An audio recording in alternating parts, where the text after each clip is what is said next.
Welcome to M Squared TechCast, a live show offering the latest news and interviews with the people driving business, technology, and politics in Michigan.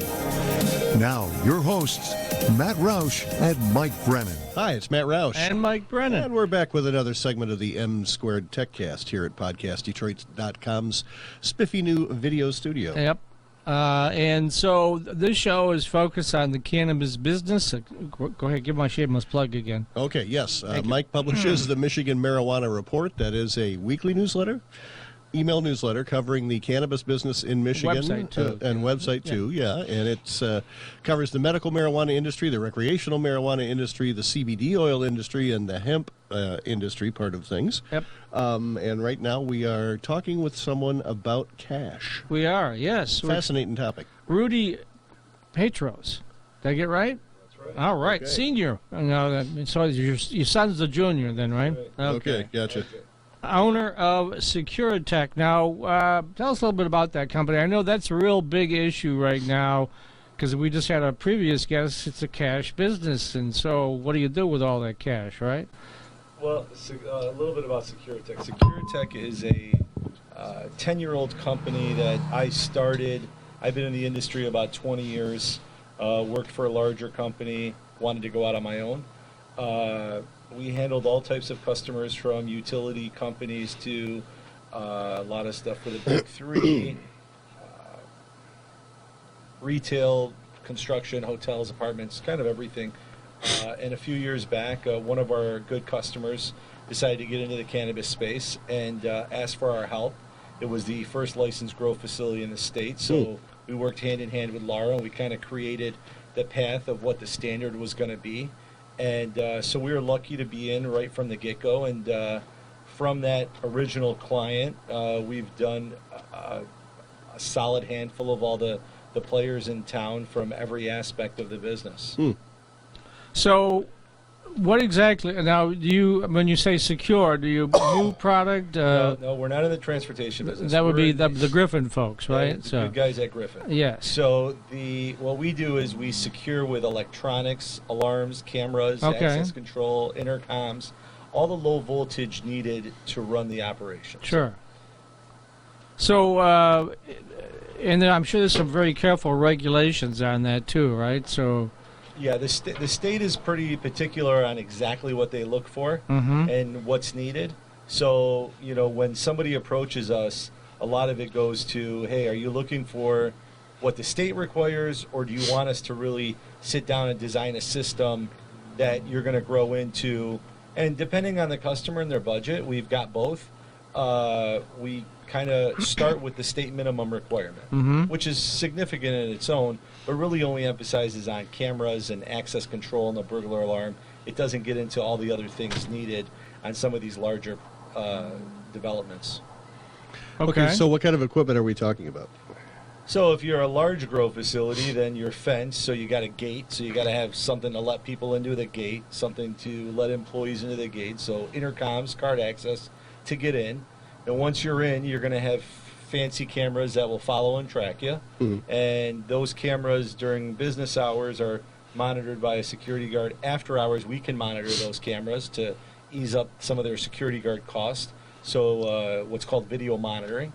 And then they get into the facility, and then there's your traditional camera system that the state requires no blind spots whatsoever wherever cannabis is moved. So every nook and cranny has to be covered by camera. So if you have a large facility, 100, 200, 300,000 square feet, Wow. you're putting a lot of cameras in there. And a lot of costs. I mean, ballpark figures. What do you, without naming specifics, but give us an idea. A large grow facility, 150,000 square foot grow facility, will end up spending, if they went state minimum, a few $100,000. If they really put in what they need, Right. which they all do for the most part, if they're growing it, if they're opening up at that scale, they'll spend $500,000-$600,000. Holy cow. So Yeah. there's some new developments coming to Michigan that are huge, and those are probably going to be north of $1 million from start to finish, just based on pure size and the amount of cameras needed to cover all that space. Yeah, the upfront capital is staggering. I mean, because you have to get all this stuff in, and you still have to wait a few months for your first crop to come in and all that jazz. So you got to have a lot of upfront cash, right? Yeah, I mean, security kind of falls right under your HVAC and your electrical as far as your expense. Mm-hmm. You know, when you're opening one of these, after your brick and mortar and your build out. Right. So it is definitely a big expense, and with the banking stuff, it's not easy to get financed. So most of our customers are independently wealthy or have the multi-state fundraiser. operators or something like that. Yeah. So that's really how you do it, because it's definitely a big expense. Huh. So how many of these installations have you done so far in Michigan? A lot. I mean, I think dozens. We've probably done 70% of the facilities in the state. Wow. So we're I think considered the best in the business with what. And that's an unbiased testimony. Well, too, right? just based on we have all the experience. Right, So yeah. we have a great relationship with Laura. Mm-hmm. We go to them with questions. They come to us with questions. I talk to them all the time. There's a trust, with them, because Sure. they've ran into a lot of security companies who, let's just say, used to just do small home alarms, and all of a sudden they want to get in the cannabis space. It takes a pretty significant engineering group to put up 300 or 400 cameras and get them all to talk. So you're talking 400 cameras, throwing HD signals, the bandwidth required, the hard drive required. So it's a serious system. It strikes me as having something in common with the casino business, because that's another one where you got a billion cameras all over the place, or a lot of That's people. the only business that's similar to the cannabis is the casino business, because of the no blind spot. Yeah, So you and look at and anything heavily else, it regulated doesn't. as well. Yeah. So, Well, actually, the casino business's security is not regulated like the cannabis industry's security. So the state doesn't require the casino to have all these cameras. They just do that as an industry standard. Okay. This is where the state is actually Hey, they all watched forcing. they all watched Ocean's 11. They don't want that to happen. Yeah. That was a training film for Yeah, I them, think right? so. You know? I don't Yeah. think no one's pulling that off. Yeah. So, but to wire one of these facilities up there, if you got this many cameras involved, you talk about a fair amount of time too, right? Oh, it's a long process. I mean, some of the larger grows that we've done, we're there for a year. No Because kidding. when it's new construction, we're following it from the beginning. Mhm. So as they're building it, we're wiring it. Mm-hmm. So, and then there's some, maybe a month where we're not there. We're doing one right now, a big facility in Saginaw. So you kind of follow the construction schedule. It's no different than, we do a lot of hotels, apartment complexes. Same concept.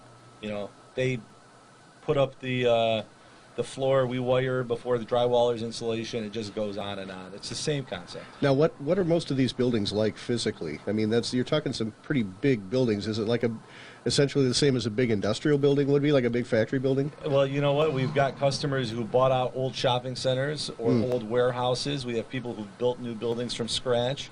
So there's really they're all different. Yeah. We've got everything from like an old meat packing plant that we did in Chesaning, Michigan, to new construction, old warehouses, old greenhouses that were used for tomatoes. I mean, we've kind of, across the board, everybody's different. Yeah. They find their niche.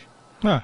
So, law rules. We had a pretty staunch Republican administration, then now we've got a pretty liberal Democrat administration. Is there any changes in the law rules? No, as far as security, they don't want a blind spot. Mm-hmm. So, when the officers come in and they take a look at our systems, or whoever systems are there, they want to make sure that there is no blind spot. Mhm. You cannot go missing if you're in the building where there's cannabis located. Mm-hmm. So, different political regimes have made no difference to that, and it makes sense. Yeah, good to know. So, what's the biggest difference in security integrators? What are you running into? So, we all consider ourselves security integrators. So the different companies out there, once you get past doing the little small houses and stuff like that, and you do larger systems, you're considered an integrator. I just have it's experience and then service afterwards.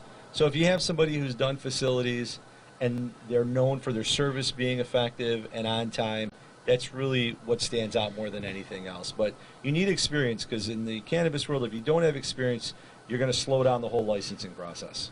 Okay. All right. And security concerns that are specific to the cannabis business besides no blind spots? What would some of those be? Well, you got to protect your employees, and you got to protect your building too. So, a lot of people will build a big building, and somebody can back in a car into a building and clear out a room. Mm-hmm. There's a lot of cash in these places, so there's different layers. It's every single customer has a system is engineered specifically for the layout of their building, how everything flows, and what has easy access and what doesn't, to keep their products safe, their employees safe, and their customers safe. Now, has anybody been robbed so far that you're aware of? I don't have to name names, but I mean, like you just gave an instance where someone backs in a car all the and time. rips everybody up. They get ripped off all the time, All the time. And that's where, one of the products that we promote is the video monitoring, so we're able to alert somebody before they get to the building. Right. So if you can protect from the outside in versus the inside out, right, you can eliminate a lot of that stuff. So we protect a lot of grow facilities with cameras. So if they have one guard sitting inside a 200,000 square foot building, and they're sitting on 10 acres, right, they're never going to see the guy coming. So our cameras are real smart. It'll alert them, notify them. They can go over a loudspeaker, scare them off, call the police, whatever the protocol may be, just to give them a heads up. Interesting. Okay, well, we've got about a minute left, a little more than that. So why don't you give us the company website and where you're located? Well, our headquarters is in Farmington Hills, Michigan. We do also have an office in San Diego that we opened because of the cannabis space, because we have some clients out there. Our website is Securatech.com. That's Securatech.com. We're headquartered here in Farmington Hills. I'm always available to help people out. We help with security plans. We try to be there for everybody. Work with crazy guys like Stephen Braddock or anything like that? Or? Of course. Okay. Okay, thanks very much. Rudy Patros Sr., president of Securatech in Farmington Hills. They are a security company for cannabis and other industries, providing cameras and engineered security systems.